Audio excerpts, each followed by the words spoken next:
It's waiting. It's 7:01. So let's get started.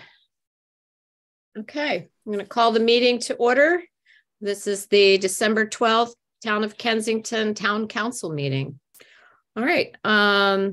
So first item on the agenda is a moment of silence. I think everyone on the call already knows, but I definitely want to lift up Jack Gaffey's family. Jack passed away on November 29th, and he will be really missed in this town. He was a fixture, if you will, around town, and he was always there, came to every town meeting. We missed him last month. He was in the hospital, and but he always gave us the star when the stars were going to be aligned and full moons, and so we're going to really miss him. So is there anybody else that has something for the agenda? Excuse me, for a moment of silence? No? Okay, if we can just bow our heads for a few minutes.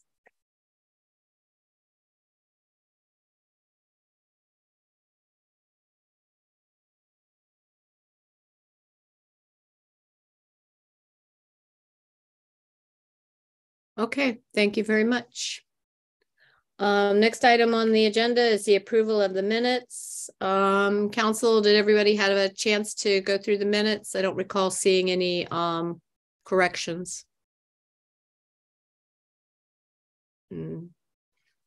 Okay, can we get a motion? I'll make a motion to approve the town council meeting minutes of November 15th, 2022. Is there a second? I second. Okay, all those in favor?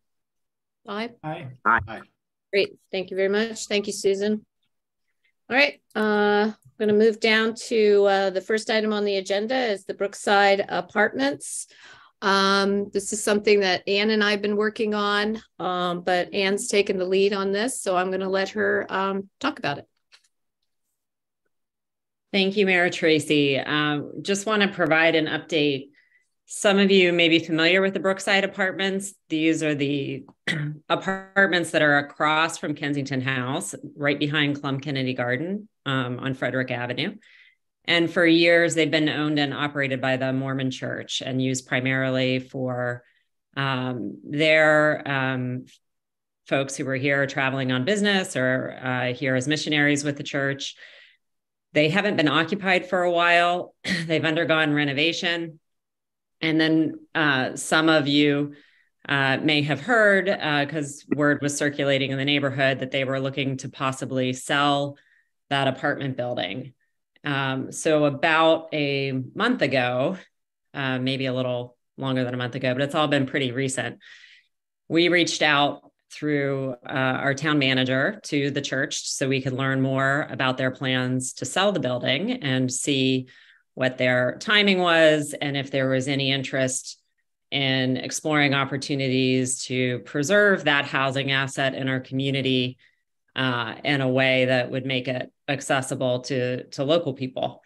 And what we learned was that it had indeed already been listed, and they referred us to their broker and invited us to come look and see if there was any interest. I think they had a fair amount of interest in the property and putting a bid together. And Mayor Tracy, and obviously Tracy, feel free to jump in here. I think around this point, when you realized how fast things were moving, you alerted some other folks in the county that this property was on the market. Yeah, we reached out to County Executive Mark Elrich. And so for Thanksgiving, we were able to tour the property. The county executive joined us along with some other organizations that he had invited to come look at the property. For example, Montgomery Housing Partnership, HOC. I believe Mayor Tracy also invited Jubilee, and they had a representative there to see what was available. And while there, and these are, it's a lovely building. It's been well maintained. It's in a great location. While there, we were able to share an idea of possibly looking to use the building and convert it to an ownership opportunity. And this idea is really one that comes from conversations we've had with many residents who recognize that with the housing market that we're in, where you have rapid escalation of prices, a lot of people are priced out of the market. And it's hard for many people who live and work in our community to access ownership and build equity and have the stability that comes with home ownership.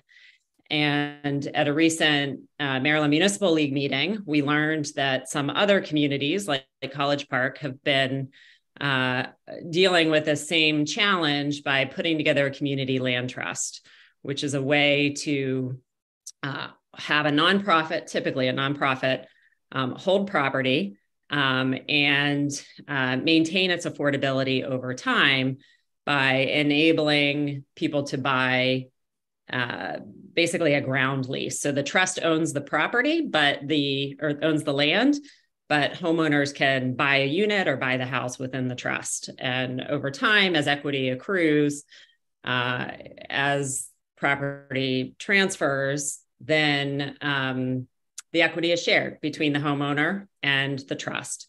And that way you're able to sort of maintain affordability in a community. So that's just one example of a model that has been done in other communities and is being started now by College Park. And when we expressed our interest in making more ownership opportunities that were accessible to community members available, that seemed to be well received. But again, this is all very early. And as a community, we would have to figure out, what our role could be in something like this. Now, to bring it up to sort of the current state of play, our understanding is that bids were due on the building last week. I'm sure that a number of bids were received. We have to see how that process plays out.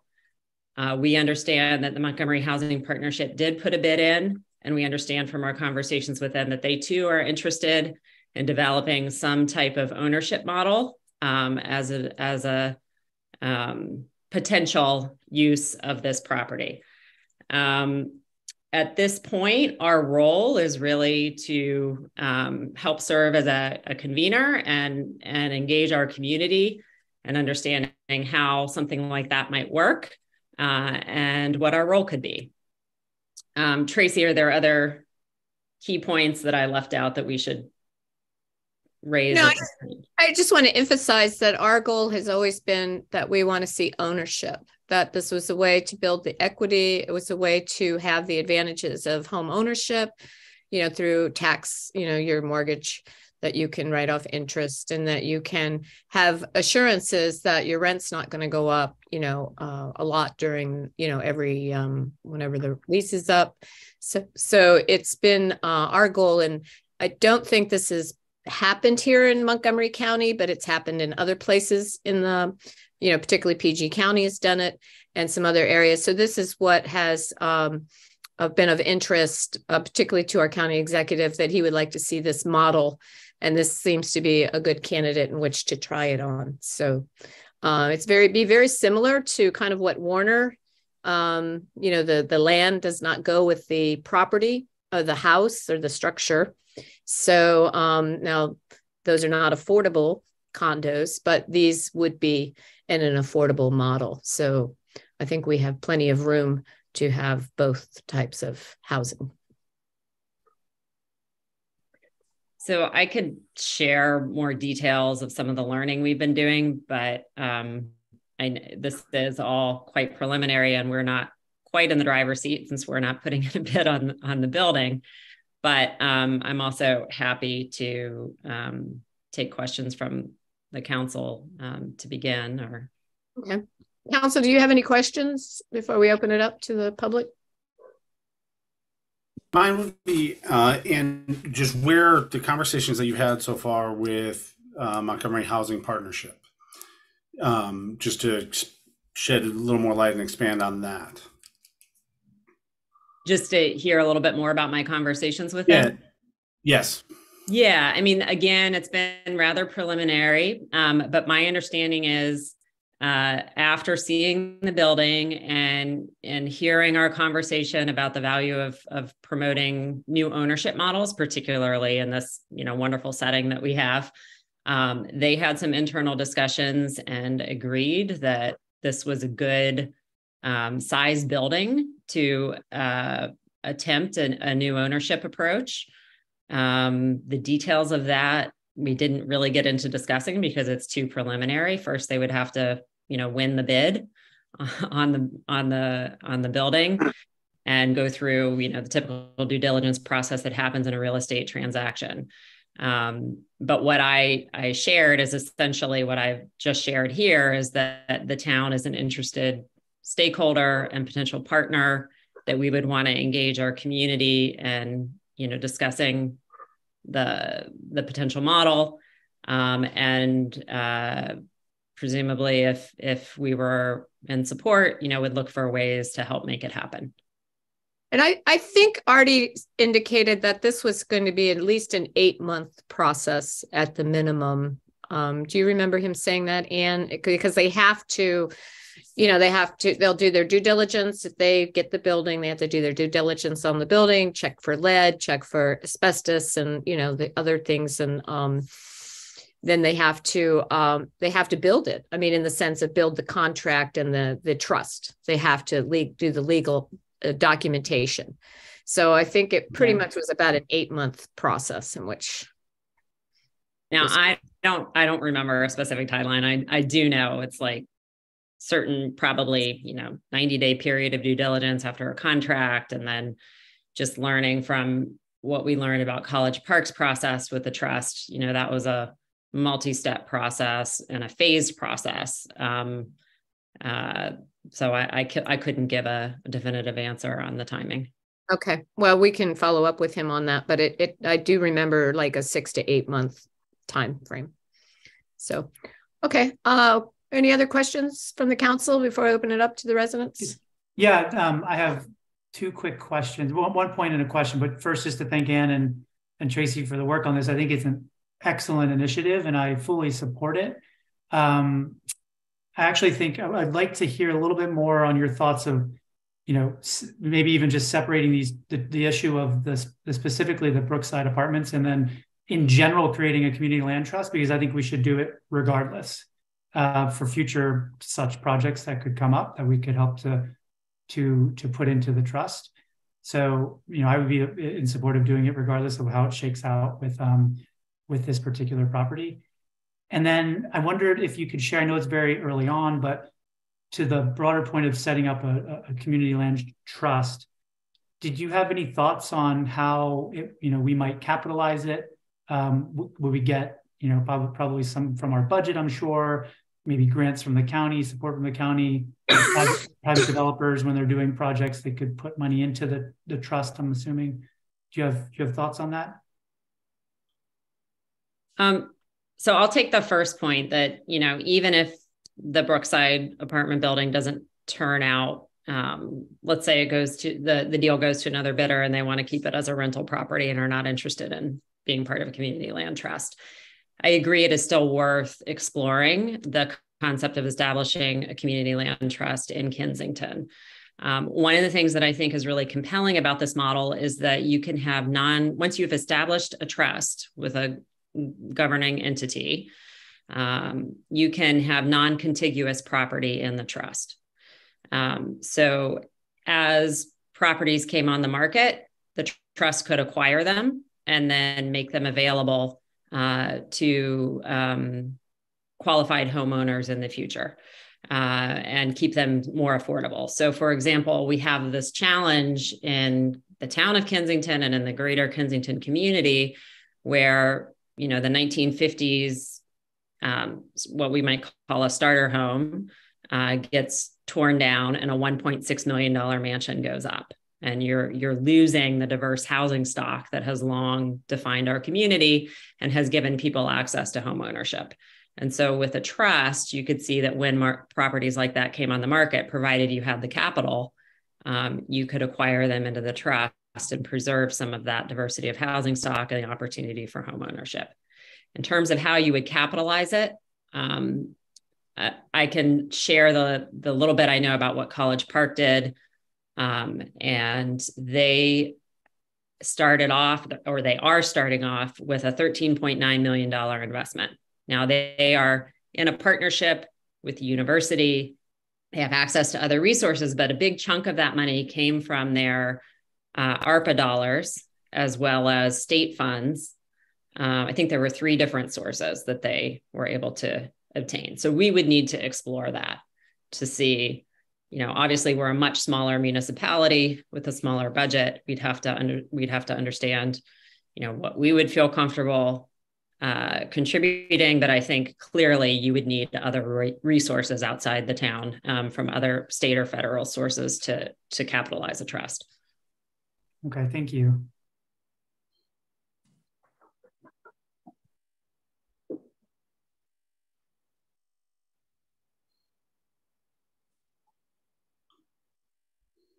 Tracy, you're muted. Helen Wilkes is on the call. She could speak to it after we've gone through some other questions, but there is the Kensington Land Trust. Its usage is a little bit different. It's to preserve open space more than it is to provide housing, but I'll let Helen speak to that if she wishes. Okay, any other questions from the council? I'll just say quickly, I think this is an opportunity that I fully support. But I also support it not just because everything about it is meritorious as far as homeownership and building equity and kind of the generational wealth that we talk about people wanting.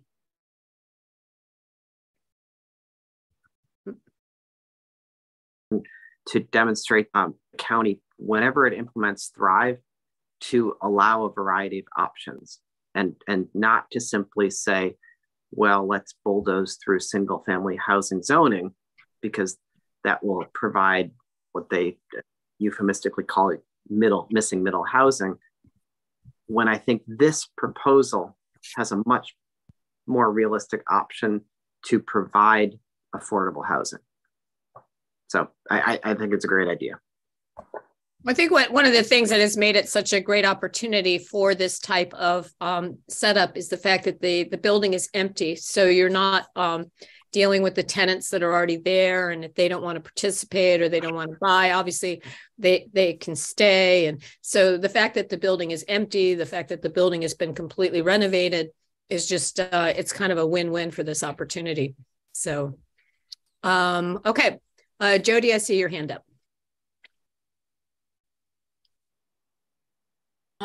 Just a couple of questions. How many units is in the building? 34, Anne? Is it 34? Sounds right. It might be a little higher than that, but I don't have the number at my fingertips. Okay. And do you know how many bids were put in? Who else has put in bids for the property? I do not. I think it was at least 3 to 4, according to the real estate agent when we went through, that were thinking about putting in bids. We don't know the total. Okay. So Montgomery County Partnership, they would, in this instance, they would run the land trust. Not us. No, we wouldn't probably do it. We may be part of it. We'll have to see. But right now, we've not been invited to participate yet. Okay. It's just to be clear, Montgomery Housing Partners is an agency. They're a quasi, they're not really a government of Montgomery County. They're like HOC, which is a quasi government. Montgomery Housing. Okay. Yeah, partner. So then they'd have to make them all into condos and they'd have to go through that whole process, I assume. Right. Yeah, exactly what form of governance the Community Land Trust would take in relation to MHP or another partner would have to be figured out. There are rules in the Maryland Code about how it would be done, and then there are a number of different options for how it could be structured. Okay, I think it's great. I think if they win the bid, I think that would be just really, really wonderful for our community. Thank you. Thank you. Beth, I see your hand up. Yeah, hi. So I wanted to know the property in the zoning area. I know that it is not just it's not just the condos that are there, but there's also residential property that is contiguous that's zoned differently.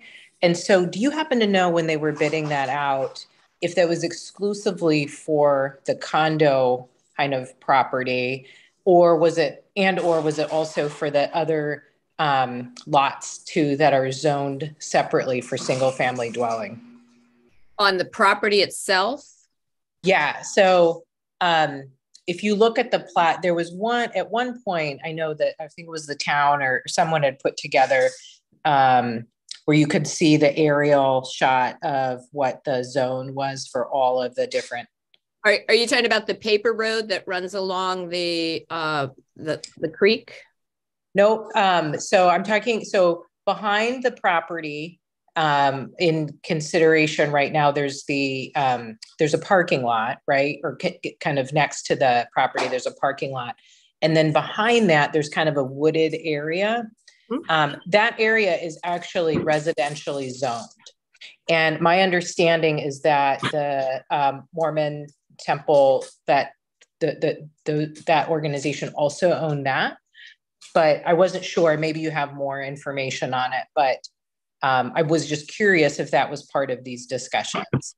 I don't think we discussed that at all. We were mainly looking at the apartments that were there. That did not come up when we did the tour with the broker, and it wasn't presented as an option of. Yeah, I'm trying to remember that they had the marketing package about the property, and okay. I'll have to look at that again, but I don't recall seeing that it pointed out that there was a separately zoned parcel within. Okay. Yeah. I was just trying to get a sense of the scope of the bid, and maybe it is that they're only selling off that piece.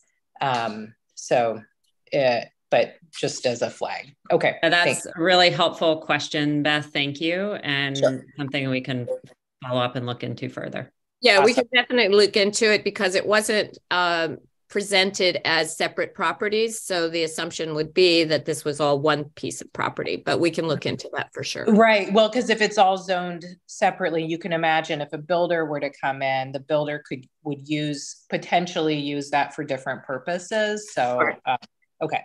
All right. Well, the Montgomery Housing Partnership is not looking to build something different. They're looking to create housing that's currently. Sure, no, but you said that there were 3 to 4 bids that came in, so potentially the others. They could have, but the realtor, this is just his take on it. He said the bids that he had talked to, nobody was looking to tear it down and build something else. Got it. That was his take at the moment. I know he did mention that the people that own Kensington House had also looked at the property. Got it. Okay, thank you. Helen?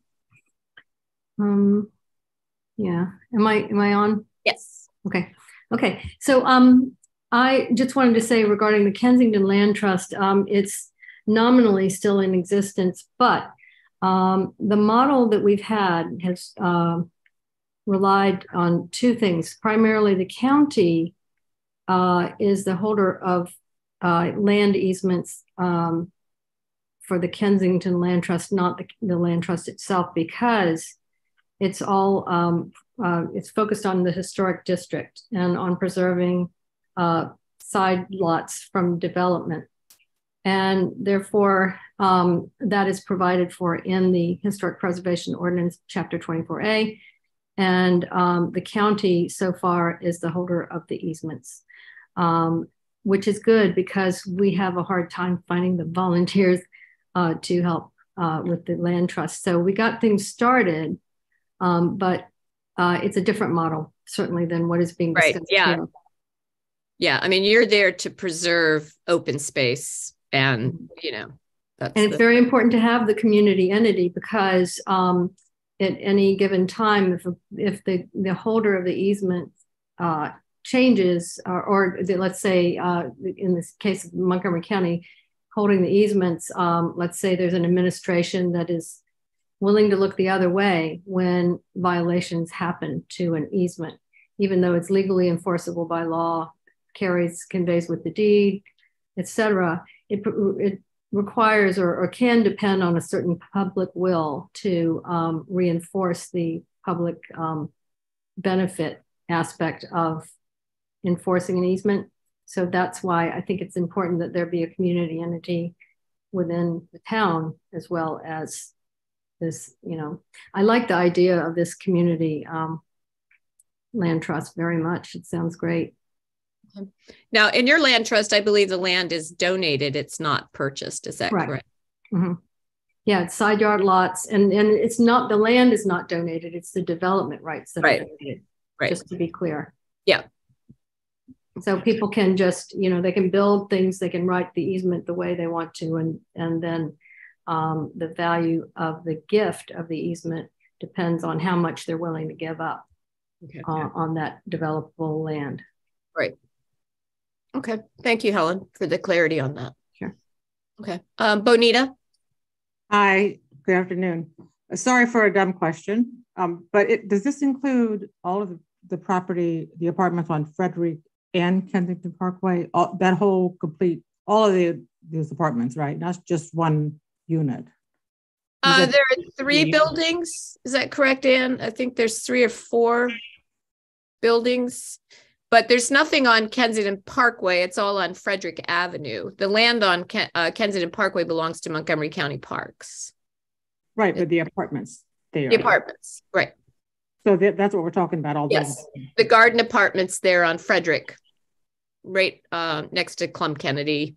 Not the large Kensington House apartment building. Yeah, not that. Across the street. Yeah, these are the 2-story garden apartments. All of them? Yes. Okay, and they kind of, I know the Montgomery County Parks is there, but they kind of abut next to the creek on the other side of the creek? Yes. Okay. Yeah. So I think it's a wonderful idea to have affordable housing. And thank you. That's all. Oh. And he's going out. Good, thank you. Yeah, these are the 4 buildings here. Yeah. Just to help for clarity, it's not Kensington House. It's these 4 here. And to Beth's question before, there are these 2 lots located in the rear that are undeveloped. That was her question, is does the real estate transaction that was recently closed inclusive of these 2, or is it simply the lots that these 4 buildings and their parking lot, their asphalt lots operate on? Got it. And I see the creek there. Okay, I get it. Okay. We'll look into that. We were not aware that they were selling them separately. As Anne said in the real estate document, it does not make that clear that there are 2 additional R60 lots. But I will say that the listing itself includes those 2 additional lots, which does it? Okay. In the illustration, so I think it's all one. Okay. Thank you. Okay, good. I don't see any other hands. Oops, did one come up?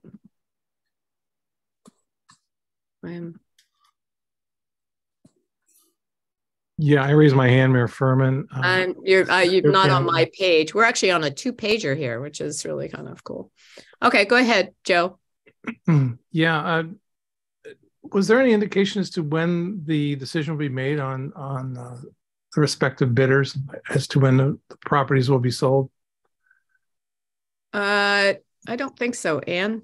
No, I mean, we can check in after this meeting with the broker to confirm if they'll share, how many bids they received and what their timing is. But they did have a bid deadline of December 7th or 8th. Yeah. And who is the broker, Anne? It is CBRE. I forget what that stands for. Coldwell Banker Real Estate, right? And do you know which office is handling this for CBRE? It's the Bethesda. I think they have one in Bethesda. Okay. And what if anything is known about the other bidders? Did you get any sense as to who the other bidders might be? The only one was the owners of the Kensington House, but I don't know if they actually bid on them. They looked at them. And then the only other indication is what Tracy already shared, which is that the broker's sense from talking to people who had toured the property and seemed interested in putting in a bid is that they all indicated that they were interested in maintaining them as rental properties. So maybe an investment property of some kind. So there were 3 or 4 other bidders or prospective bidders? Is that prospective. Right? We don't know who actually submitted a bid last week. Okay. How many? Mayor Furman, you referred to this as an affordable model, and I was just wondering what that means. An affordable. It's an affordable model. It's because the apartments are empty, because they've already been renovated. They don't have to be. There's not a lot of money that they have to now put in by re-renovating, new kitchens, new bathrooms, and things like that. This could be something that they could turn around relatively quickly. So that's what you meant by an affordable model. Well, I'm not sure I said affordable model, but I said it's a good model for creating this type of opportunity for ownership. And I was just wondering, and whether any nearby residents were invited to join the visits, or whether their opinions have been, I know a few of them have offered opinions tonight, but I just wonder if they were invited to offer their opinions as this was unfolding. We're inviting public participation now and in the future. I understand that, but I was asking whether any nearby residents were invited to the visits. There was one visit. It all came about very quickly the day before, or 2 days before Thanksgiving.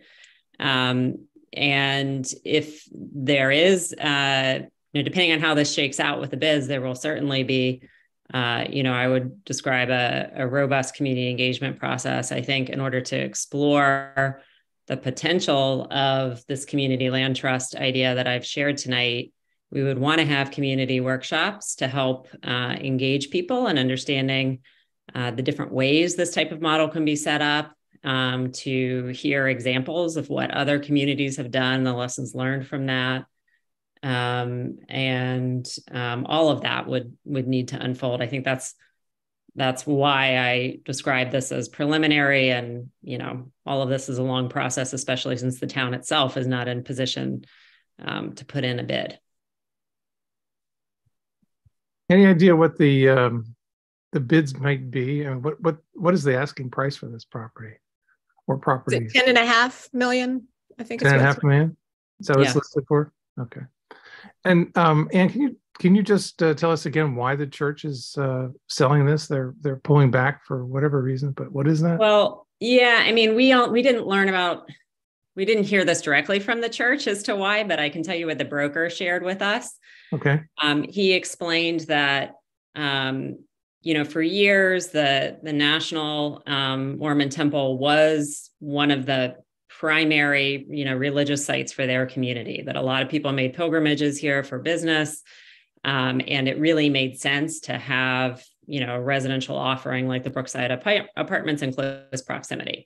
But as the church has grown and changed over time, they've created, several other religious centers around the world that people travel to, and no longer felt that they needed to maintain, dedicated housing just for this site alone. And I think they were using it for my understanding, Mayor Tracy, you can confirm this, I think, that during the renovation of the Mormon Temple that just concluded, they were using the residences for some of the workers that were here. Yeah, they were all pretty much all furnished. It's almost like a Mormon Airbnb for when you came to visit the temple or you came to be one of the missionaries. So they were just short-term apartments that people could, I assume they paid for them. I don't know that, or they just used. And you mentioned the College Park model a couple of times. Are there any others in Maryland or in this area? Great question, Joe. I was trying to, under Maryland code, affordable land trusts are to be registered online. And I've done some initial poking around on the SDOT website, and I haven't found the list. I do know that Blacksburg, Virginia is in the process of standing one up. That there is not currently, just going back to Maryland specifically, there's not currently one in Montgomery County. Just at least from the conversations we had when the county executive was at the tour, nobody knew of one that was here. And then there are several, I don't know how many, but there are many around the country. And there are national organizations that help nonprofit developers and municipalities put together these types of community land trusts. Do you know right offhand if any of them are more or less the size of Kensington? I mean, we're quite a lot smaller than College Park, of course, and a whole different dynamic. Yeah, I don't know. And of course, Kensington is also unique in that we're a small municipality in a very large, metro county and area. Okay. And what is the name of the broker handling this matter? The guy is it Brian McCarthy? McCarthy. Brian McCarthy. Okay. Great. Thank you. You're welcome. Okay. All right. I'm not seeing any other hands. Council, do you have any other questions? No. Okay. All right. Well, we'll keep everybody up to date. And you'll probably reach out to Artie maybe later this week. And maybe we can find out about the how many other people had bid on it. Okay. It would be helpful too to find out about those two other lots, and also the time frame of which, and then of course what we can do to help stay engaged. Okay, good, thanks. All right. At this point, it may be something after the holidays, but if we can maybe set up a meeting with him, it'd be great. All right, so let's move on down to number 2. Nate, are you handling that one, number 2? I'm happy to start. I think Connor and I can tag team it. Okay. All right, so this relates to one of the recommendations that's coming out of this TLC grant that we did on the Connecticut Avenue corridor. It was kind of left to look into more detail later.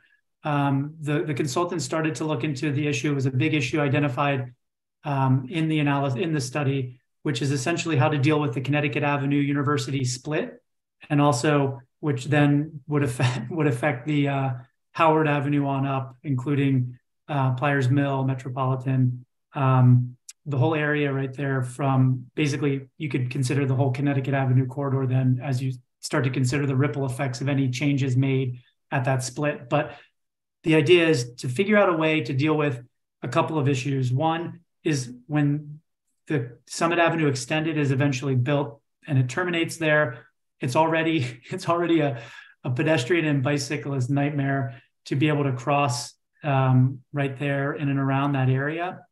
And it's very inconvenient to go further north or south to do the cross. But we did a walkthrough last week, and it took 7 minutes just to get across from University to Connecticut, just one side of the street straight across.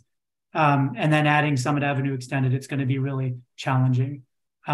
There's also this issue of that's been discussed and kind of punted around here and there over the last several decades, as I understand, talking to Matt and Tracy around improving the movement of the vehicular traffic there into a more of a kind of circular movement using some of the side streets and or exploring ideas like traffic circles and so on.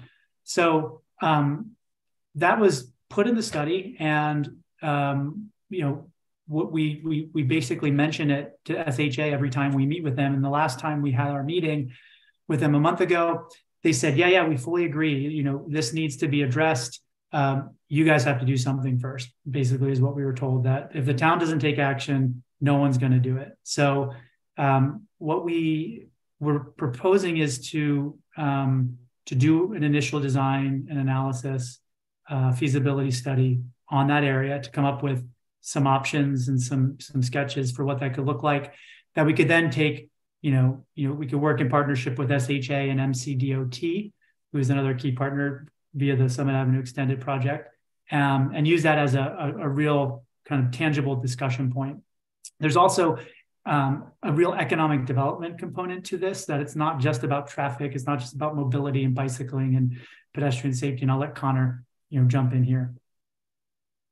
So as Nate and I were talking about this, knowing that with the BBPA, there was going to be a need for us to kind of push this thing forward with some sort of minimal design, we were also looking at it from a DRB standpoint of the Summit Avenue extension is not just adding a road. That's a very simplistic way of thinking about what Summit Avenue will do.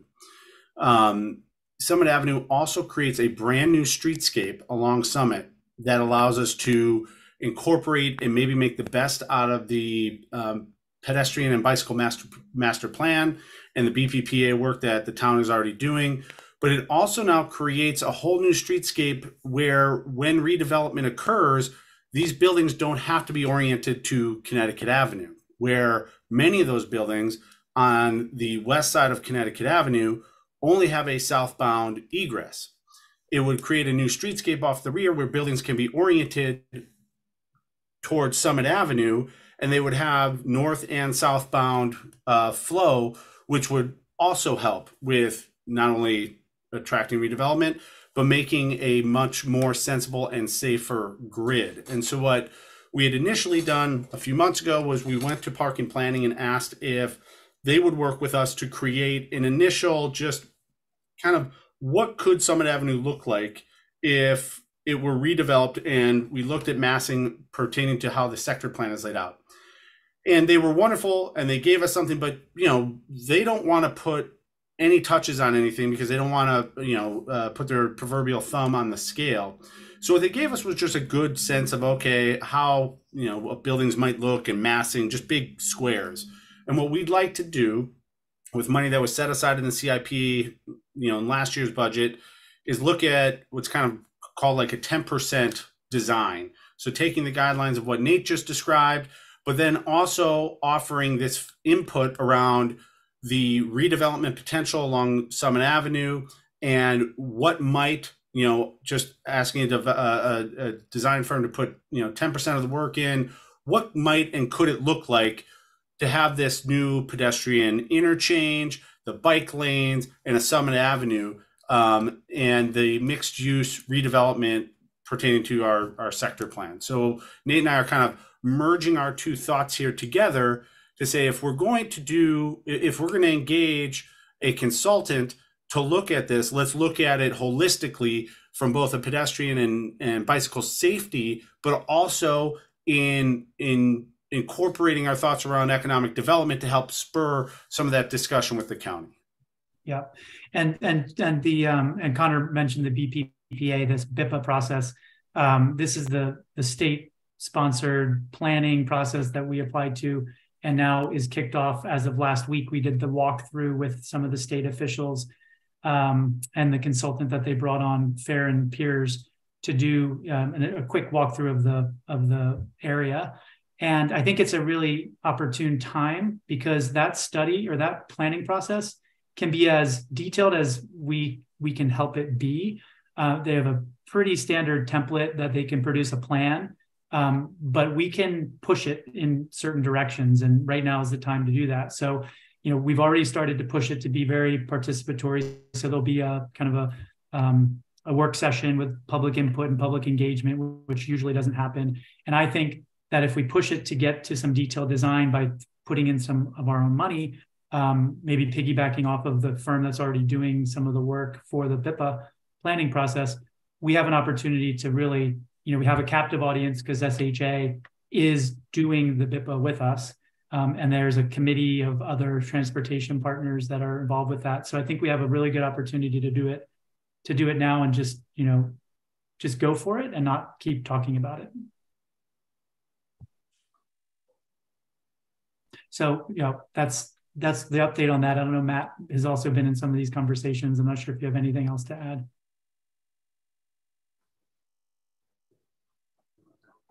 I think you both summarized it well. I guess staff this evening is just looking for support to move forward with maybe putting together an RFP for a 10% design. And we'll see where we go from there. Yeah, this is something I wanted for a long time. I know we reached out to Park and Planning, and as Connor said, they provided something, but it wasn't quite what we really wanted. I think people have a hard time visualizing, this, and I think especially that intersection where that Nate talked about definitely needs some work, and I think we need to really get a good feeling of what this could look like, and to benefit all those stakeholders. Okay. So I just have a question. I want to make sure I understand the scope. So it sounds like from the description that you both shared that it would be both sort of the intersection, which is a generous word given how many roads come together at Pliers Mill University in Connecticut and Summit, looking at that area, but also it sounds like the Summit Avenue extension, and not just the terminus of the Summit Avenue extension. Or are you thinking of just the terminus? I think to Connor's points that it would include this economic development concept in the Summit Avenue extended portion too, not just the terminus. On that northwest side. Yeah. Right. And then also just in terms of cost and timing, it sounds like there's an estimate of around 50,000 or so to do the study. I mean, I'm fully in support of moving forward. I think, like you said, we've been talking about this. You've done all the legwork with the BIPA. Let's take this to the next step. I just wanted to hear what you've gathered in terms of how long it might take, how many months to get the study. We didn't talk about timing, but I have spoken with some people on the Pedestrian Bicycling Access Safety Working Group who've done studies like this.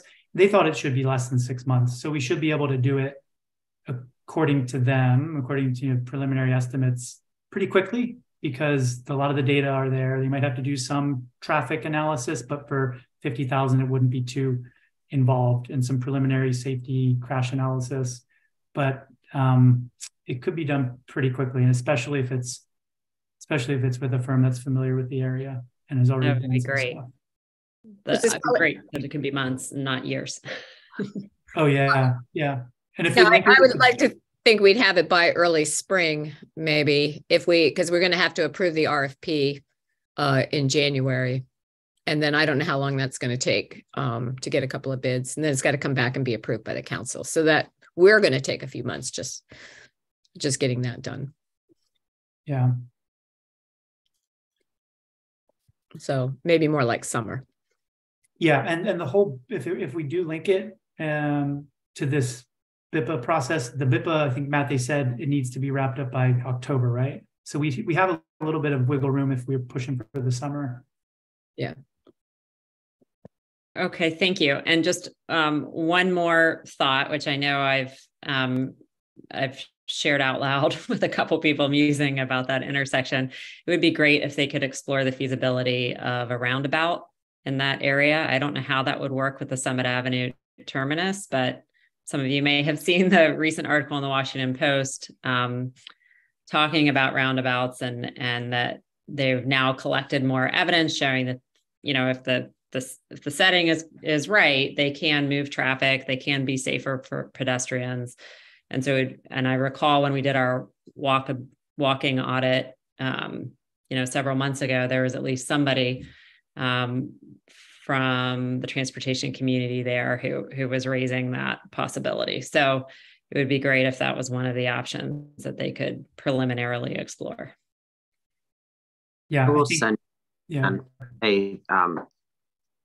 something from the county that has 3 alternatives for the terminus at University in Connecticut, which I'm not sure it's exactly a roundabout as opposed to a triangle about, but I think it sort of encompasses what you're thinking. And as long as this 10% program sort of, communicates with the county, I think it would be useful to figure out if one of those alternatives is workable for all of the goals that we have. But I'll email that to you offline. Yeah, please share it. I don't know if I've seen it, but Also, Awesome. Matt, when you do the RFP, if you need if you need Connor and myself to look at it or help with it, or someone or folks from the working group, happy to do so. Sure. The good news is I think we can work off the Hagerstown BPPA. I think it would be very similar to that. Just for a heads up, I don't think we'll have this ready for the council by January. We're finishing up the bridge RFP. So we need to get that done first. So we're probably looking at February for this. Okay, thanks. Any other questions from the council? Are there any questions in the audience? Joe, I think your hand went up. Yeah, Nate, I was just wondering if there's, since the Summit Avenue extension was mentioned, is there any latest reasonable timetable for completion of that? I think discussed project. I think Tracy has said it'll 31. Be finished maybe in her lifetime. Is that right? Yeah, barely. 31 is, I think, was the final date right now. That's 2031 or 31 years from now? No, 2031. or either. Same, yeah, feels the same. They just most recently, Joe, just for everybody's benefit, in the last county council budget, that project got moved what we call to the right 2 years. So where it was slated for 2025 to begin their CIP process, which would allow them to start acquiring the properties that they've identified would need to be acquired by the county. That process now got moved to 2027. And so that's the earliest that they would begin that. And then the construction window would be within there with a completion timeline somewhere in FY 2031. Yeah. Well, that's a positive development, because a couple of years ago it was like out of the budget altogether, wasn't it? Well, they was out of the budget too, this past one, and we got it put back in. So I will say it was out of the budget. Mayor Tracy did a phenomenal job. Council member Andrew Friedson and a few others who heard our pleas to not let it be pulled out. The result was that it moved to the right a couple of years, but I do think part of this drive around the economic development standpoint stemmed from a conversation we had with the county executive, who, his familiarity with the project really was just as a roads project. That's how he phrased it. And when we talked about that, we understand that's adding roadway, but we talked about how that roadway provides a better, safer alternative to layer the bike master plan into, but also creates a whole new streetscape that allows for redevelopment to occur along Summit and not Connecticut, and takes these huge sections of property that would be, if done under mixed use and only really accessible off of Connecticut Avenue, really kind of cumbersome. And this actually, I think, improves the possibility for redevelopment. The comment from the county executive was, oh, well, we've never looked at it that way. And so this was why I wanted to fold this into what Nate presented today, was at least as a starting point, since we're already going to look to examine that area, to fold in the economic development view or lens, so that we can start demonstrating from our angle to the county and other stakeholders why it is not just a roadway, right? That what we are creating is a new artery that in fact activates a whole new section of Kensington. Okay. Anybody else? Not seeing any hands. Okay, so let's move on to number 3. The pickleball court. This is something that has been talked about for a while. There's been some requests made to me, and I think to Connor. I think somebody had talked to you about it as well, and trying to find some locations. So we have identified an area in which we can look at. Alex, can you bring that area up? Sure. Okay, can you see my screen? Mm-hmm. You can. Okay. So there's the spirit. Yeah. So can you see my mouse? Yeah. We own the parking lot where the cursor is. Well, that's right there is a parking lot off Kensington Parkway, which the town owns, and attached to that is an open green space that we've not gone out and measure. We want to, Alex is going to go out there hopefully next week and look at the space to see how many courts we could actually get. I know we had talked about St. Paul Park, but that would require sharing with the basketball. And I don't think we want to get into that. That's, that's another usage that's actually used quite a bit. And also, I don't want balls, hitting small children over on the playground equipment. So that's the area in which we're looking at. Council, do you have any comments about us going ahead and exploring this and getting a cost estimate? I have a question. Sure. Go ahead, Ann. So in terms of doing the measurements to figure out where one could be situated, when you talk about green space, do you mean, I guess my question is, would any trees have to be removed? Or actually, I don't think so. It looks like there's a tree there, but that would not have to be moved or taken down. There's actually, it's actually, if you've been to the Fit Fest that Spirit Clubs puts together, they actually put up a tent and it in the green space that's there. And it's quite actually large. And there are no, I would say any trees that are along the side are mostly trashy trees. And we could, shrubbery that's just growing there, we could actually clean that up quite a bit and put in some better trees. I mean, there are no big trees there for sure in that area that would have to come down. Okay. Thank you. Any other questions? No, I just point out that, a resident neighbor who's a friend, we've been talking about this for a while because, the growing popularity of pickleball and just trying to figure out, Kensington it just seems like something that would fit really, really well in our town. And where could we put it? So I applaud, I had not thought about this space. I knew that we had the parking lot until I'm looking at GIS right now, just how sizable that lot is.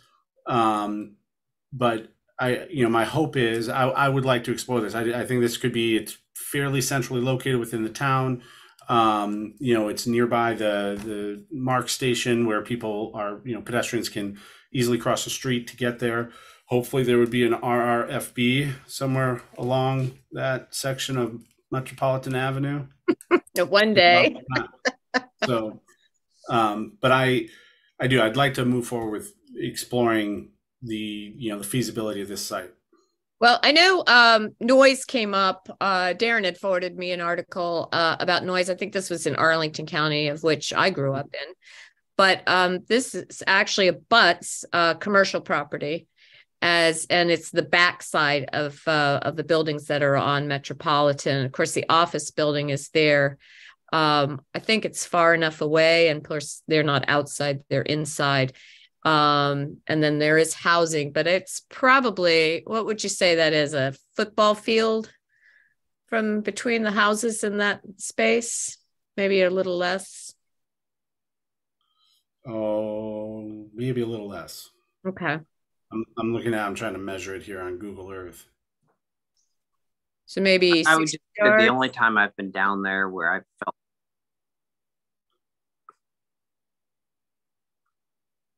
What was that, Darren? The only time the only time I've been there where I felt like noise was a little much was when they were heavily amplified with speakers and microphones. Yeah, that was the Fit Fest. I think that normal noise is you're far enough away. I was parked on the side of the road and feeling like it's a pretty good distance from, but let's see what the space offers, and then what its impact on needed parking would be. Yeah, I mean, we own the lot, although I believe, Matt, those spaces are leased. Is that correct? Correct. So there's 11 spaces, which includes a handicap accessibility space. They are leased to a number of businesses, specifically Trick Trucks. Okay. We have ordered a survey for the property, just to clarify and confirm the boundaries. Okay. We're anticipated to have that done in about 2 weeks, so we'll have a little more information on how we can proceed at that time. And then there is street parking, of course. And then hopefully people will want to walk and not, drive down.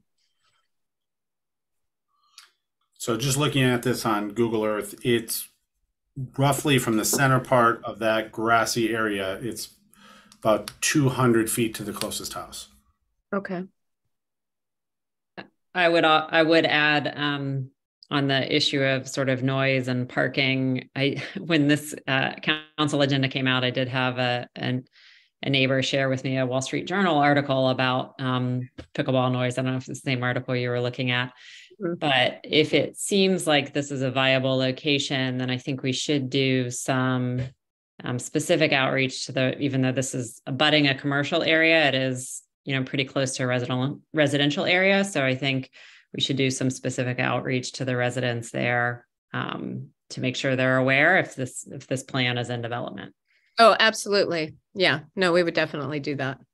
I think we just wanted to get, it's, just been talked about. So before we go to too much trouble, I think it's a good idea anyway to have the property surveyed just to make sure we know exactly what we own. But I think I didn't want to move forward with this until we had, better input from the council. I will open it up to the public if anybody has any questions. I can't see hands right now with the, thank you. Chris put a question in the chat.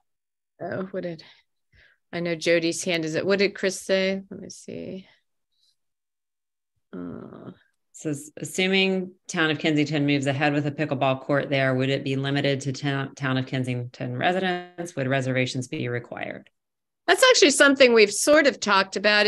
Our initial vision was kind of like the dog park. We actually don't advertise the dog park. It's not even on our website. It's more just word of mouth. So, and that's worked out pretty well. We created a small dog park, little ad hoc committee, and just to get it going. And now it just pretty much works on its own. And I think that's what we would hope would be for the pickleball court, would be just to let it be managed by those who use it. Don't think we want to get into making reservations, and certainly it would be difficult to make it just TOK residents only. I'm not sure that would be good. Jody? I'm one of the people who very much looking forward to this happening. I went and looked at the property. It's pretty flat and there weren't a lot of trees. Certainly not on the main part of the grassy field. I think, it was my estimate just from looking at it and knowing pickleball court measurements that we could get 2 to 3 courts, definitely 2, 3 might be pushing it. And in talking to the mayor about it, we had talked about it being fenced in, similar to the dog park. It isn't near the houses. So, pickleball court noise is the thunk of the ball, and it goes fast back and forth. So that's the noise that they're talking about. There wouldn't be lights, so it wouldn't be, nobody would be playing in the evening. Although in the summertime, pickleballers do get out there pretty early in the morning because they want to beat the heat. So, but I'm very much in favor of this. Thank you. Thank you, Jody. Any other comments? Not seeing any other hands. Okay. All right. Well, Matt, let's go ahead and get the survey up. Darren, did you have something? I just was going to pull from the chat. Penny Veerhoff is asking, would there still be space available for the annual Spirit Club Foundation Fitness Festival? Yes, there would be. They would just use the inside of the pickleball court for that particular event. But I did actually hear from Spirit Club. They were actually looking for maybe using another location. I haven't spoken to the new director yet about that, so I'm not exactly sure. Maybe they want to spread out a little bit more. I know they're actually pretty confined there. So let me look into that. But yeah, the court would still be open for that type of use. Yeah, I think at this point we're mainly in the high level exploratory phase. We don't know how many courts we can fit, what the cost of each court would be. I agree in general that the dog park model has worked well. You know, as a frequent user of it, I will say I estimated 95% of the people who come to it are outside of town. Which when you have a dog park is fine because the more dogs, the better. I think though there's a possibility that if we, opened it to the town or opened it, just to first come, first serve, and knowing that as Jody calls them, pickleballers, probably are active Facebook group participants, that we could draw from a much broader area and find that it's not available to the people whose tax dollars went to the construction of it. So but we can always change it. We can adapt as the need grows. Well, and I think that's the model of the dog park, was to create that ad hoc group so they can kind of, of residents, so they can work on how they want to set it up initially. And right. I just don't want to have the office staff having to reserve the pickleball courts. I don't want to get into that. So it is a growing popular sport. And I know the county has turned a lot of tennis courts. Is that right, Jody, into pickleball courts? That was my next actually why I raised my hand again. We have those tennis courts on Kensington Parkway that are not lined for pickleball. Is there any way to get those lined for pickleball?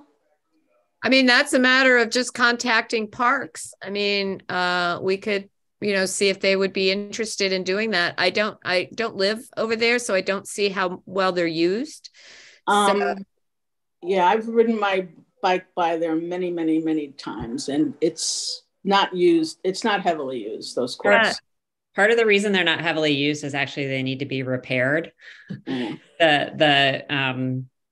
The surface is buckling. One of them is really bad. The other one has small cracks. So actually we should probably reach out to the parks just to see if they're on the fixed list. Well, that may be an opportunity to ask if they've considered, adding the pickleball element into that.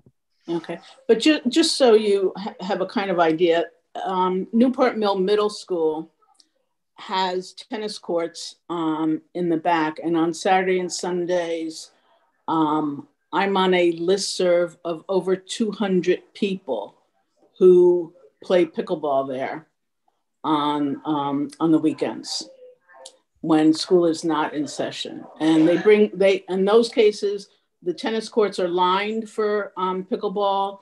They bring their own nets and set them up. You can get 2 pickleball courts on one tennis court. And there's a lot of games going on. And that's over 200 people on that listserv. Do they organize themselves? Yes. Yeah. And so they just, they send, just kind of how like the dog park listserv works now. Who wants to go there 9 a.m. Saturday morning, and people respond, I'll be there. And, so they get the group going. And then if it's raining, they'll say, oh, let's play at 2:00. And so, totally organized by themselves. I think I just joined it recently. I think that they've been around for a while. Okay. What's the typical game length of pickleball? 30 minutes, 45? No. 10 minutes, 15 minutes. You play till 11. And so people go in and out. You wait, you'll wait and you'll get in a game in another 10, 15 minutes. I go over to Wheaton.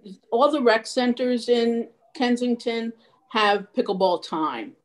And so over at Wheaton Rec Center, they have 5 courts, Monday, Wednesday, and Friday. You can play pickleball there from 11:30 to 2:30.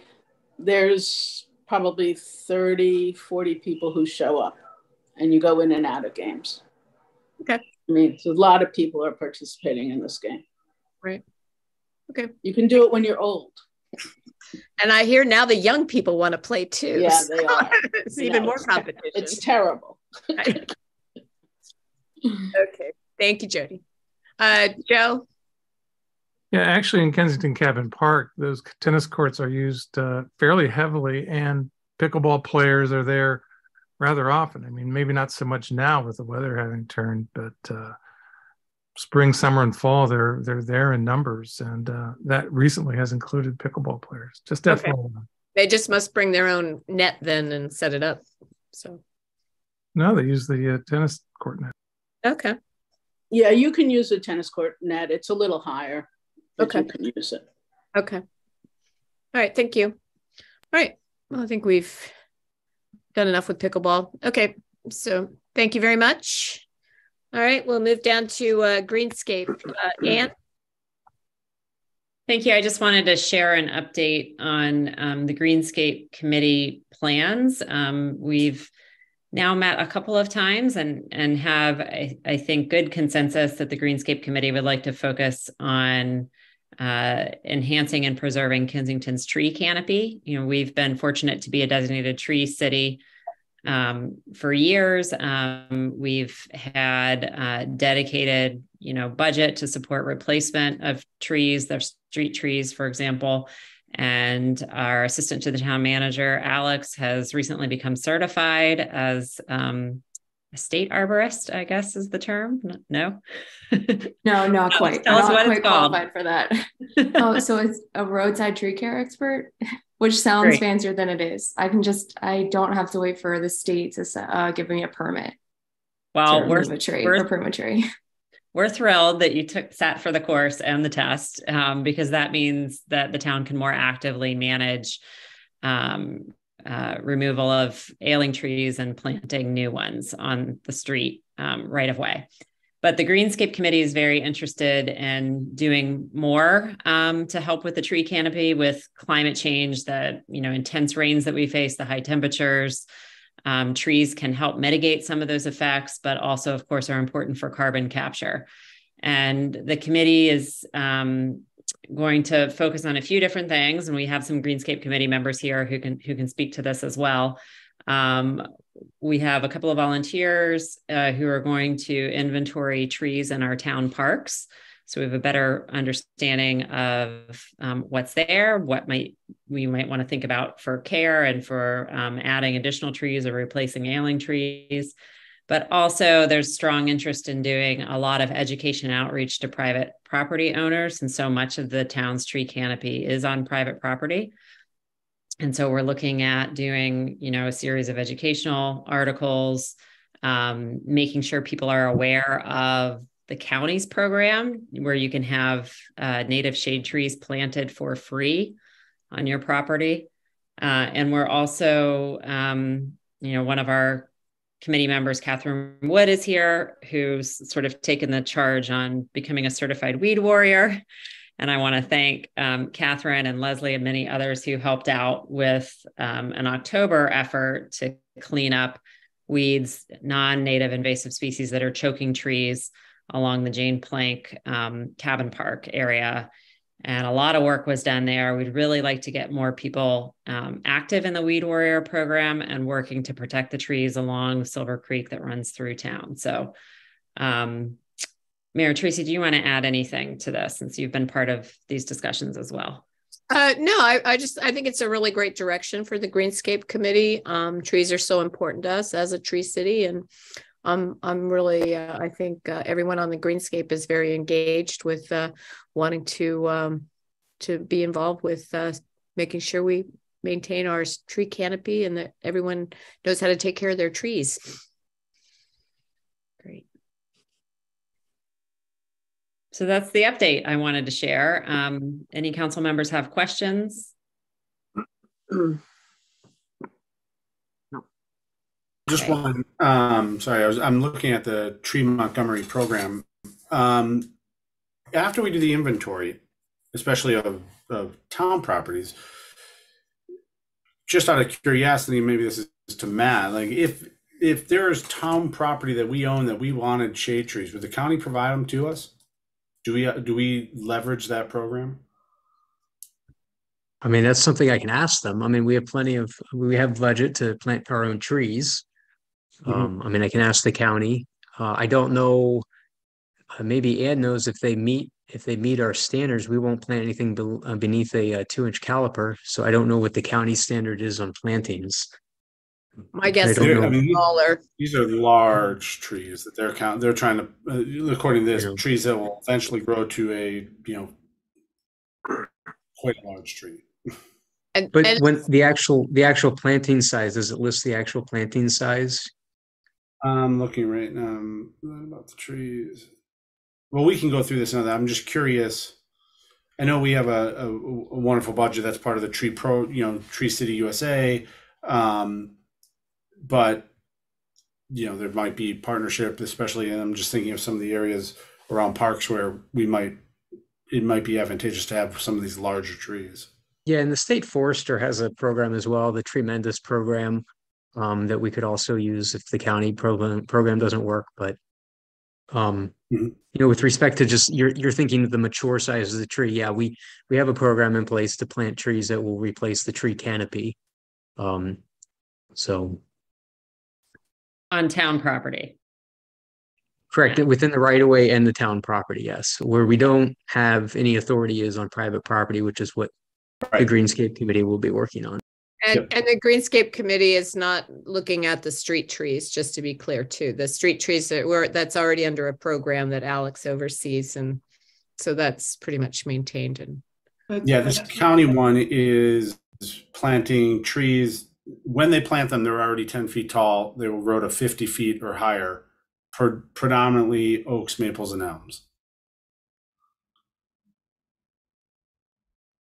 Yeah, but that question, Connor, I mean, when we look further into Tree Montgomery and talk with those folks, as well as we can now talk to the Tremendous program that Matt just mentioned, we can learn more about how they work with municipalities on sort of publicly controlled areas as well.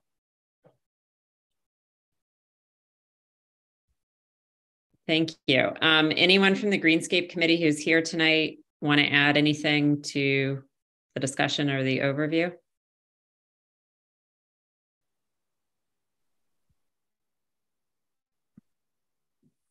I'm not seeing any hands. I do have a question. I was trying to come in, but Tracy, you mentioned that this does not include the street trees. I was wondering though, if they're going out and inventorying, is it possible to include a quick review of where there might be opportunity to add trees around along the streets? I'm going to let Matt, since he's the one that wanted not to include street trees, I'm going to let him answer your question. I do agree. I have asked the Greenscape Committee to avoid street trees. We have a pretty aggressive plan for them. We're quite limited on what we can plant and where we can plant. What we can and where we can. It's dependent by the Public Service Commission through the 1911 Roadside Tree Bill. So, Alex is managing that. We're currently in a planting phase right now. We planted, I believe, 18 trees on Friday. We have a second planting scheduled next week. But if there's anyone on this call that has a location that they'd like a tree planted in the right of way, we'll definitely take a look at it. Just because there's an opening, keep in mind, doesn't mean we can fit a tree or one that is appropriate for the location. We ran into that problem last week where a resident had requested a tree and it was too close to the storm drain catch basin and utility lines. So, there's always other issues that happen that we can't plant a tree. Okay. Could it be another type of tree? Could it be another type of tree, another species? Or just not for this location that they had. So we suggested that they plant a tree in their front yard on private property. They said they'd get back to us. We should make sure they know about Tree Montgomery. Mm-hmm. if the space is large enough. But Nate, I did want to share in response to your question that I think as part of the educational outreach to residents, the Greenscape Committee would include information about how the town manages street trees and what the, constraints and opportunities are for planting and the types of trees that are approved and how to request, getting one added, because I don't think that's well understood within the community. I agree. Yeah, I think that's great. The long-term goal is to actually create a tree handbook on how, and that would be given to every homeowner that they could, to really understand how you do trees in Kensington, or how we do trees and how you can help. So. That's great. Thank you. Okay. All right. Thank you, Anne. I'm sorry, but you also are number 5. So right on to that one. Sure. I wanted to make sure everyone is aware.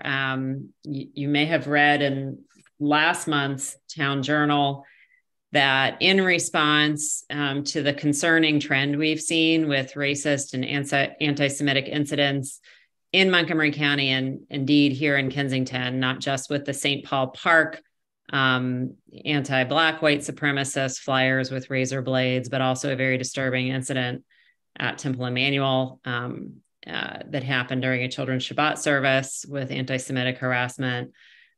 We really have talked quite a bit within the Kensington Racial Justice Committee about the need to engage more residents and making sure people are aware of what's happening, but also more importantly about what we can do as a community to deter these types of acts of hate and bigotry. And so we are moving forward with a community training event with the Anti-Defamation League and law enforcement. And this will be January 18th, 7 to 8:30 approximately at Town Hall. We really hope for a strong turnout from our community so that we can all learn together and we can all develop ideas for how we're going to work together to make sure we have a safe community for all of us. And the format will be, briefing and educational from the regional representatives from the ADL and also our law enforcement officers. There will be time for Q&A with the community and then time for tabletop discussions. We are going to be doing a lot of outreach, both to civic groups, the business community, faith community, our schools. This training will be appropriate for teenagers, roughly 13 and up, and students who participate will be able to earn SSL hours. So I really encourage you to attend, to register to attend, and take what we're able to learn there together, particularly how we can work together, how we can have conversations with our kids, with our neighbors and others about what's happening and what we can do as a community. So we will be sending out information to all residents. There will be, information going out over email and social media, I'm sure, but I want to make sure everyone is aware that has been scheduled for January 18th. And are we supposed to register for that event, Anne? Yes. And with Alex's help and Carrie Ann's help, we are creating a registration page so that we can plan accordingly for how many people will be there. Great. Thank you. And thank you for the comment in the chat about including Brookwood, Penelope. Good. Council, any questions? Anyone in the audience have a question? Okay, not seeing anything else. So before we move on to from the staff, I just want to quickly go through and give the council any opportunity to speak on anything that's not on the agenda. Connor, start with you. Sure. Just a few updates from around the business community. Most everybody's heard about it, but I want to make sure that people have. K-Town Bistro closed recently.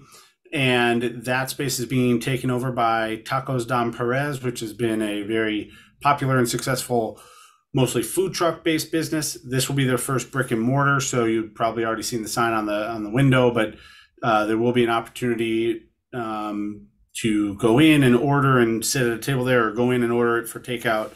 That'll be, another wonderful opportunity for dining in around Kensington.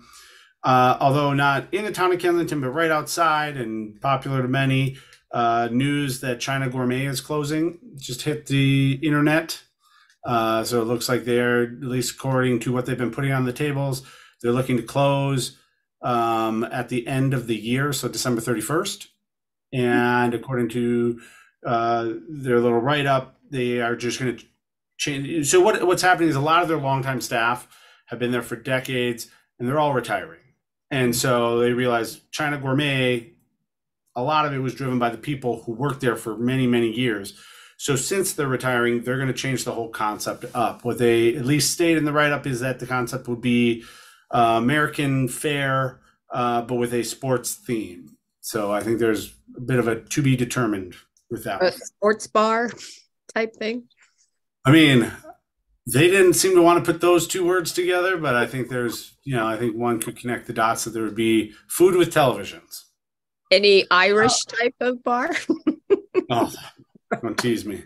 The next is the cafe at the old Mizell Lumberyard, which is where Modena is. This is Metropolitan Avenue, right by the MARC station at the terminus of St. Paul Street. That has been going, being renovated for months and months and months. I know there was a lot of wonderment of would it ever open. I actually walked through the space last week with the director of Modena. They had a few supply chain issues, but they were finishing up the trim around the windows. They were waiting on a few counters and then permits. And so her estimate is that just after the new year, as it gets into January, that the cafe would be opening. And it's going to be run by Modena, by their food service. So it would be, coffee and teas and, drinks, and then more grab and go, right? It would be focused on coming in and getting something, just sitting and meeting with friends, or if you're hopping the train or, on your way kind of maybe to the farmer's market. So expectation is that cafe will open in January. And then the rest, I'm sure you'll cover, are just a bunch of thank yous. So I'll let you do them. Okay. One item that you didn't know, or that Tumbleweed is going to close. Tumbleweed is a gift store that's behind Schroesneider's, and Amy let me know that she is closing at the end of January. They're going to keep they have a warehouse on West Howard, and they're going to go online, but they hope to open another shop maybe on the east side of town or the south side of town, depending where you are. And so I'm going to give you some homework, maybe talk to the owner of the Johnson Shopping Center when there's an opening, that she would love to be able to go in there. Okay. I'd be happy to talk to them, just to maybe give her, I'm sure they can kind of give her a timeline of. Yes, a contact information, maybe by the spring or the summer. If there's an opportunity there, she'd be interested. So. Okay. Mm-hmm. Okay. Darren? I'll just briefly say that something's on the horizon. We before the pandemic, we're grappling with how to adjust the rush hour through traffic restrictions on the north side of town. During the pandemic, we didn't have the traffic to justify the studies. We, meaning the county and North Kensington Heights. The traffic is back with a vengeance. The county has conducted a traffic count along the portion of Farragut Avenue that is outside of town.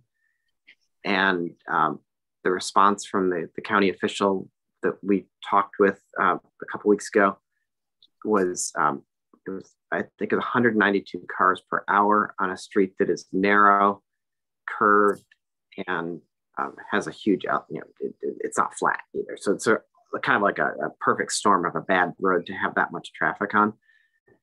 The request from the county is that we move as a result of the annexation, we can do this, but we move our do not enter signage up to University at St. Paul. And so when the county makes that kind of request of us, and in light of what I can see, whenever I'm out walking my dog, that's something that I want to bring to the traffic committee and then bring back to the council as a potential solution or mitigation of the traffic problem up there.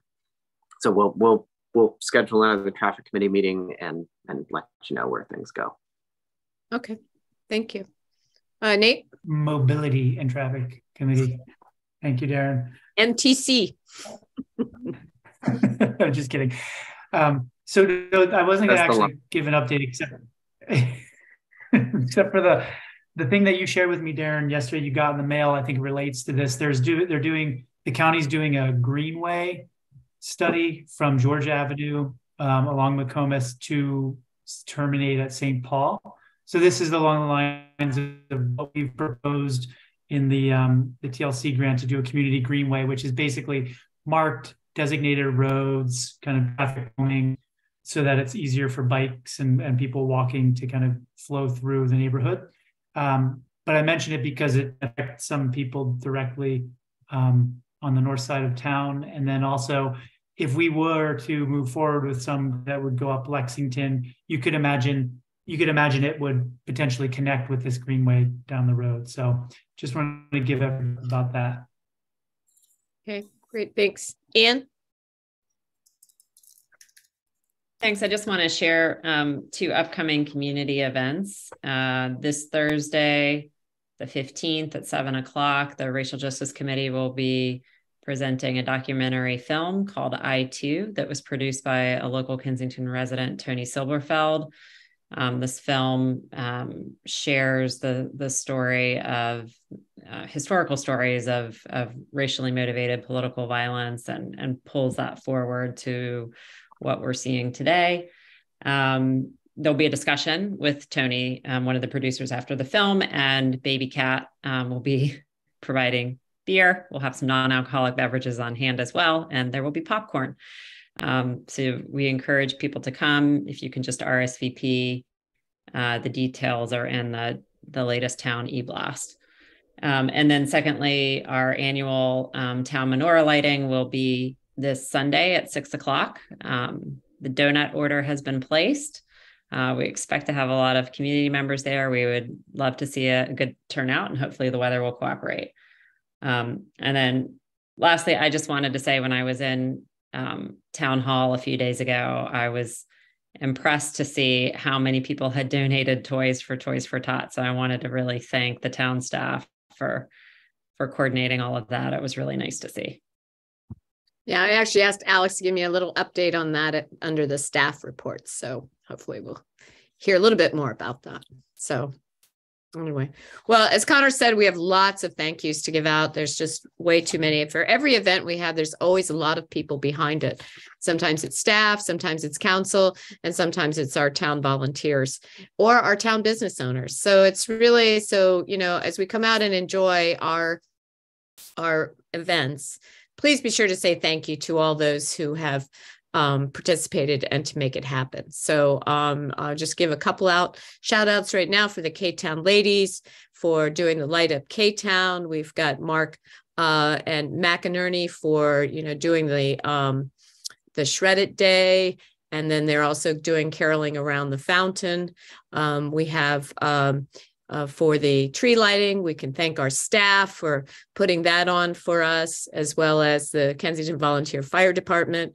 We have the menorah lighting. We have Temple Emmanuel, and is it Bethel? Is that who's coming? Yeah. So we have a second synagogue that will be joining us.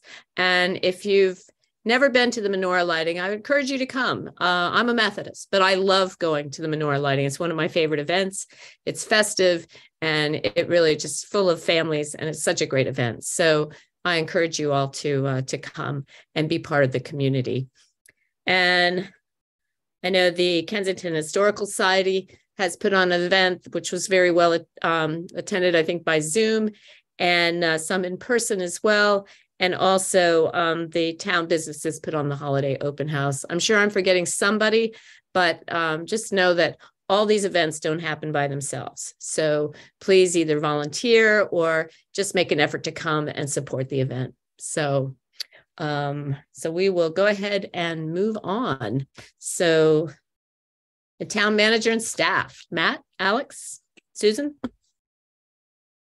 Alex, why don't you start with, you want for Toys for Tots? Sure, happy to start. So we were registered as a designated collection site for Toys for Tots, and we started collecting November 1st. And we had 2 pretty large bins that were filled to the brim and then some. And walked into my office and she said it looked like Santa's workshop in there. So thank you to all the residents who donated. We barely fit all the toys. We took them back this morning to Toys for Tots, and they barely fit in the code car. I was holding some in my lap. So the volunteers were really happy to get all the toys. So thank you to everyone who donated.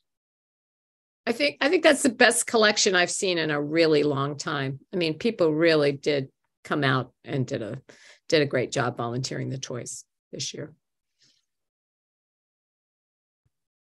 Council, I only have one update. WRA Engineering has passed along the RFP for the Kensington Bridge repairs. The town attorney has the draft, and we will be meeting on Friday to get this back over to WRA.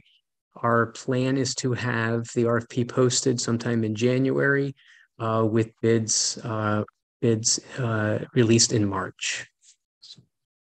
Yep. Susan, did you have anything? No. Okay. Matt, did you want to mention the new installs at Flynn and Reinhardt? Sure.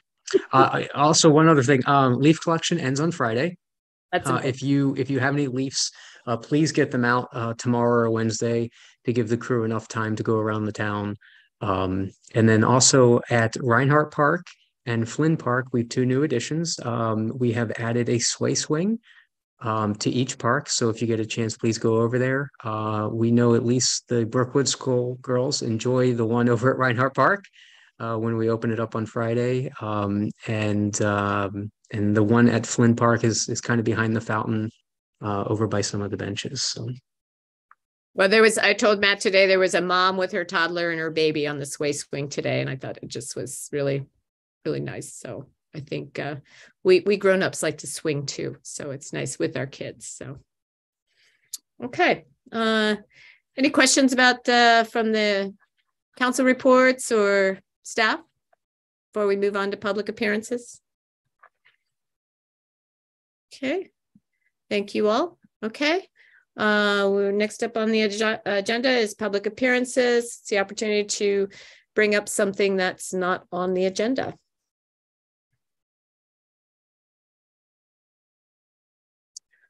Joe? Yeah, I was waiting for Jack, but guess he's not going to join us tonight. I was wondering, Matt, if you could tell us when the bridge work, if all goes well with the request for proposals and then the bids and everything, when is this going to start finally? If all goes well. My hope is within 6 months of issuing the bid. There will be MD&E, Maryland Department of Environment permits required. We'll be working over a body of water, Silver Creek. So it is dependent on that, which is one of the reasons why we went with WRA Engineering to draft the RFP. They have experience working with not only Montgomery County and Montgomery Parks, but with MD&E with bridge work, most recently down on Beach Drive. And this would include all 3 bridges on the south side of town, is that right? Correct, all 3 bridges, yes. Okay, and which order is it likely that they'll begin to work on these bridges?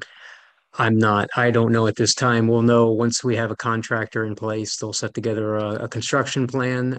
We'll bring it back to the mayor and council and advise the public. So maybe construction will begin end of next year, about 9-10 months from now? That would be ideal, yeah. Ideally, okay. Anne, I didn't get a chance to ask about the tree inventory, which I think is a terrific idea.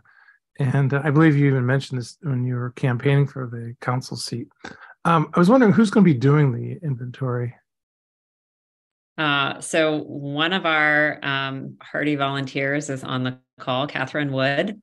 and Allison Oppenheim are the two Greenscape committee members who stepped forward, and we're lucky because I think they're both quite knowledgeable, and Catherine has also been studying up on examples of how other communities have done this. That's great. That's really terrific. You know, I really like Nate's idea about expanding this just not to include only the town parks, but to take a look at all town trees just to get a sense of their health. And I think that would be a natural expansion of this inventory. I think it would make a lot of good sense just to get a sense of how well the tree how the tree stock in town is looking. So I like that idea that he suggested. Okay. Anything else? It's not. Okay. Does anybody else have a item that's not on the agenda? Okay. All right. So we'll move on to ordinance, resolutions, and regulations. Matt? Mayor and Council, for the third time this year, we bring to you resolution number R-06-2022, a resolution of the Mayor and Town Council of Kensington authorizing the town manager to establish a corner clearance prohibition on the south side of Carroll Place from the projected west curb line of Hadley Place to a point 30 feet westward. On the west side of Hadley Place from the projected south curb line of Carroll Place to 40 feet southward. And on the south side of Montgomery Avenue from the projected east curb line of Hadley Place to point 25 feet eastward. We had the opportunity to meet with the residents at this intersection last week, along with our traffic engineer and Councilmember Lichter and Councilmember Bartram, and we were able to come to an agreement on some of the corner clearances and along with the vegetation management. So we're looking forward to installing these signs in the next couple of weeks to help with traffic and pedestrian safety. Okay. I want to thank Matt and Alex and Ann and Darren who went down and met with the residents. This is part of the nice thing about living in a municipality is that when residents do have concerns that we can give them the personal touch and to reach out to them to make sure everybody understands what's happening and why it needs to happen. And I think that just makes everyone a little bit happier.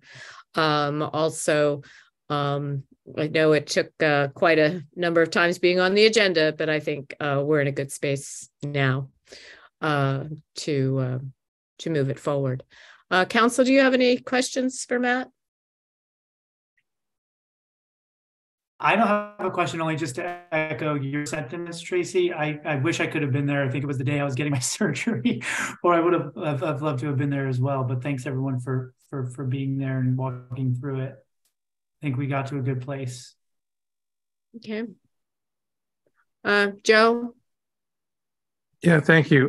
This doesn't have anything to do with the ordinance. It's my apology for the comment. I did not know that Jack Gaffey had died at the end of November until just a couple of moments ago, and I'm really sorry to hear that news. And he was a great neighbor, and he's going to be much missed. And I'm really sorry I did not know about that.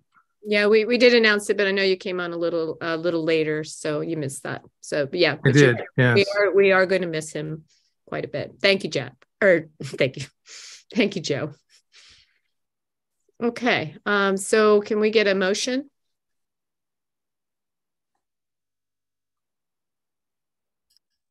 I'll make a motion to approve resolution number R-06-2022. Is there a second? Second. Okay, all those in favor? Aye. Aye. Okay. All right, thank you very much. All right, that concludes. Our next meeting will also be by Zoom in January. The meeting will be January 9th at 7 p.m. And I want to remind the council and those who are planning on being there for the Committee for Montgomery breakfast on Friday at 7 a.m. Is that correct? 7 a.m. Yeah, a.m. So, and look forward to seeing you all there. All right. I need a motion to adjourn. I'll move to adjourn the meeting. All right. Is there a second? Second. All those in favor? Aye. All right. Thank you very much. Thanks, everyone. All right. Good week. Good night.